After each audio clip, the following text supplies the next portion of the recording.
네, 안녕하세요. 저는 여러분의 코목의 궁금증을 해결해드리는 닥터 초이 지한이비인후과 원장 최혁기라고 합니다. 네, 우리가 음식을 너무 맛있게 먹다 보면 간혹 생선가시나 이런 이물질들이 목에 끼는 경우가 있습니다. 아주 조그마한 생선가시부터 시작해서 큰 닭뼈까지 큰 뼈가 걸리는 경우도 있죠. 저도 어릴 때 시골에 할머니 댁에 갔다가 생선을 먹다가 목에 가시가 걸린 적이 있었는데요. 그럴 때 이제 밥을 한 숟가락 크게 이제 삼켜서 가시가 운 좋게 넘어갔던 기억이 있습니다. 하지만 점막에 가시가 이렇게 박히게 되면 음식을 삼키면 이렇게 자연히 따라서 내려가기도 하지만 가시가 이렇게 밑으로 쭉 내려가면서 점막에 상처가 나는 일이 생길 수가 있습니다. 그래서 의학적으로 권장할 만한 사항은 아니죠. 그리고 이제 목에 우리가 가시 걸리게 되면요, 이걸 이비인후과를 가야 되는지 내과를 가야 되는지 혼돈하는 경우가 있습니다. 되게 목 요 부위 보통 갑상연골이라고 하는데요. 보통 일반 사람들은 목젖이라고 하더군요.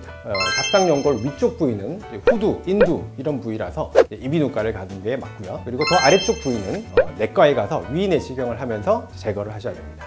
소아나 어린이들 같은 경우는요, 되게 편도가 크기 때문에 편도 주변을 잘 살펴봐야 하고요. 그리고 연세 드신 분들, 그리고 뇌경색을 앓으셨던 분들은 아래쪽 후두 부위에 가시가 걸린 경우가 많기 때문에 아래쪽 후두를 후두 내시경을 보면서 제거를 하게 됩니다. 보통 소아 같은 경우는 혀를 살짝 누르면서 편도 주변에 가시를 이렇게 제거를 하면 됩니다. 그런데 연세 드신 어르신들 같은 경우는 잘 보이질 않습니다. 그래서 이제 후두 내시경을 넣고 이런 길쭉한 후두 겸자를 써서 가시를 제거를 합니다. 무척 힘듭니다. 환자분들은 구역질 나서 힘들고, 이거 시술을 하는 경우에도 각도가 잘 좋지 않기 때문에 상당히 애를 먹습니다. 생선가시가 걸리게 되면 우리가 병원에 가면 엑스레이를 찍는 경우가 있습니다. 이런 생선가시 엑스레이에서 보일까요?